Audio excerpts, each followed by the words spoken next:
Hi, it's me Nithya you. எல்லோரும் எப்படி இருக்கீங்கன்னு மறக்காமல் கமெண்ட் செக்ஷனில் சொல்லுங்கள். வாங்க நம்ம வந்துட்டு இன்றைக்கி கணக்கதுக்குள்ளே போகலாம். இன்றைக்கான கதையை என்ன பார்த்தீங்கன்னா, ஷிவன்யான்னு சொல்லிட்டு ஒரு டீச்சர் இருக்காங்க. அவங்க வந்து பார்த்திங்கன்னா ஒரு ப்ரைவேட் ஸ்கூலில் வந்துட்டு ஒர்க் பண்ணிகிட்ருக்காங்க. அப்போ வந்து பார்த்திங்கன்னா அவங்களோட கிளாஸில் வந்துட்டு பார்த்திங்கன்னா ரொம்ப ஜாலியாக ரொம்ப இன்ட்ராக்டிவாக கொண்டு போவாங்க. தினமும் வந்து பார்த்திங்கன்னா ஒரு ஸ்டூடெண்ட் வந்துட்டு யாரெல்லாம் சோகமாக இருக்காங்களோ அவங்கள பார்த்து ஏன் என்னாச்சு அப்படின்னு சொல்லி கேட்டுட்டு தான் வந்துட்டு ஹாப்பியாக இருந்தாங்க. என்ன குட் நியூஸ் அப்படின்னு சொல்லி எதனால் வந்துட்டு கேட்டுட்டு தான் அப்புறம் தான் வந்துட்டு கிளாஸ் போவாங்க. அதே மாதிரி தான் அன்றைக்கி பார்த்தீங்கன்னா சூர்யான்னு சொல்லிட்டு ஒரு ஸ்டூடெண்ட் வந்து பார்த்திங்கன்னா ரொம்ப சோகமாக கொண்டிருந்தாங்க. ரொம்ப டயர்டாக இருக்க மாதிரி. அதனால் வந்துட்டு என்னாச்சு, ஏன் ஒரு மாதிரி இருக்கீங்க அப்படின்னு சொல்லி கேட்டாங்க. அப்புறம் வந்துட்டு அந்த ஸ்டூடெண்ட் வந்து பார்த்திங்கன்னா ஒன்றுமே பதில் சொல்லலை, ரொம்ப சைலண்ட்டாக இருந்தாங்க. அப்புறம் மறுபடியும் ஏன் என்னாச்சு அப்படின்னு சொல்லி கேட்கும்போது சொல்கிறாங்க, எனக்கு வந்துட்டு இந்த எக்ஸாம்ஸில் நான் ஃபெயில் ஆகிடணும்னு பயமாக இருக்குது, என்னால் எதுவுமே முடியாதா அப்படின்னு சொல்லிட்டு ரொம்ப சோகமாக கேட்குறாங்க. இப்போ சொல்கிறாங்க, யார் சொன்னால் நீ ஃபெயில் ஆகிடுவேன்னு? நீ வந்துட்டு ரொம்ப ரொம்ப ஹார்ட் ஒர்க் போட்டு தினமும் நல்லா படிச்சுட்டு தானே இருக்க, அதை நான் பார்த்துட்டு தானே இருக்கேன். ஃபஸ்ட்டு நீ உன் மேலே நம்பிக்கை வை அப்படின்னு சொல்கிறாங்க. ஸோ அப்படி சொன்னதுக்கப்புறம் கூட வந்துட்டு ரொம்ப சோகமாக தான் இருந்தாங்க. அதுக்கப்புறம் வந்து பார்த்திங்க அப்படின்னா என்ன ஆச்சுன்னா, அப்புறம் வந்து பார்த்திங்கன்னா ஷிவன்யான்ற அந்த மேம் இருந்துட்டு என்ன பண்ணாங்க அப்படின்னா, இன்னொரு ஸ்டூடெண்ட் நேஹான்ற ஒரு பொண்ணை கூப்பிட்டு கிட்ட ஒரு பென்சில் இருக்கா அப்படின்னு சொல்லி கேட்டாங்க. இருக்குங்க மேம், இந்தாங்க மேம் பென்சில் அப்படின்னு சொல்லி கொடுத்தாங்க. இப்படி கொடுத்த உடனேயும் அந்த பென்சில் என்ன பண்ணாங்கன்னா ரெண்டாக உடச்சிட்டாங்க.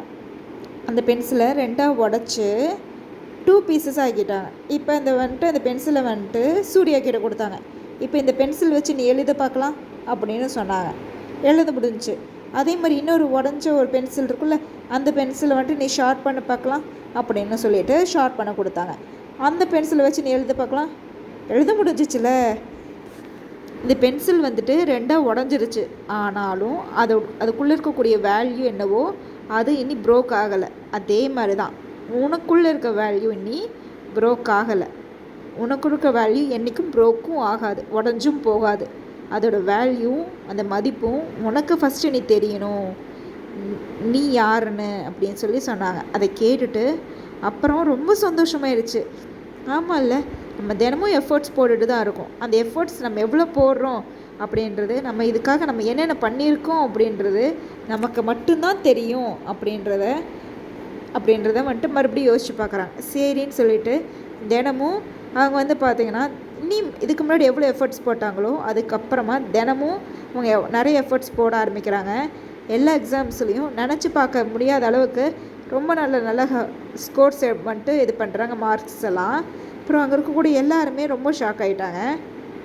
பரவாயில்லையே, ஒவ்வொரு வாட்டியும் ஒவ்வொரு எக்ஸாம்ஸ்லேயும் உங்களோட கிரேட் வந்துட்டு ரொம்ப அதிகமாக போயிட்டே இருக்குது, அது எப்படி அப்படின்னு சொல்லி கேட்டும்போது அவங்க சொன்னாங்களாம், நான் நிறைய எக்ஸாம்ஸில் ஃபெயில் ஆகிருக்கலாம், ஆனால் என்னோடய வேல்யூ என்னன்றது எனக்கு தெரியும், என்னால் முடியுன்றதை நான் மனசார நம்பினேன் அப்படின்னு சொன்னாங்களாம். இதே மாதிரி தான் நம்ம லைஃப்லேயும் நம்ம வந்துட்டு ஒரு எக்ஸாம் ப்ரிப்பேர் ஆகிட்ருப்போம், ஏதோ ஒரு இடத்துல நல்லா ஒர்க் பண்ணிகிட்ருப்போம், ஒரு சில இடங்கள்லாம் மட்டும் முடியல அப்படிங்கிற மாதிரி நம்ம ஃபீல் ஆகுவோம், ரொம்ப லோவாக பண்ணுறோமோ அப்படின்னு ஃபீல் ஆகும், ரொம்ப ஸ்லோவாக பிக்கப் பண்ணிக்கிறோமோ, நம்மளால் எதுவுமே முடியாதோ, நம்மளால் வந்துட்டு நிறைய பேர் கஷ்டப்படுறாங்களோ அப்படின்ற மாதிரியே நிறைய ஓவர் திங்கிங்ஸ் வரும்.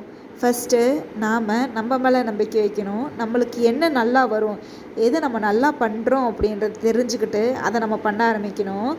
பென்சில் ட்ராயிங் நல்லா பண்ணுறீங்களா, அதை வந்துட்டு ஒரு பிஸ்னஸாக எப்படி மாற்றுறதுன்னு பாருங்கள், இல்லை ஒருத்தங்களுக்கு எப்படி சொல்லிக் கொடுக்குறன்னு பாருங்கள். ஒரு எக்ஸாம் ப்ரிப்பேர் ஆகிட்ருக்கீங்க அப்படின்னா இன்னும் என்னென்ன நிறைய கொஷின்ஸ் இருக்குது, எப்படியெல்லாம் வந்துட்டு அதை வந்துட்டு எப்படியெல்லாம் நம்ம வந்துட்டு ஞாபகம் வச்சுக்க முடியும், எப்படியெல்லாம் அதை வந்துட்டு புரிஞ்சிக்க முடியும் அப்படின்ற வந்துட்டு பண்ணுங்கள். இது மூலியமாகவே உங்களோட சக்ஸஸ் ரொம்ப பெரிய ரீச் அடையும்.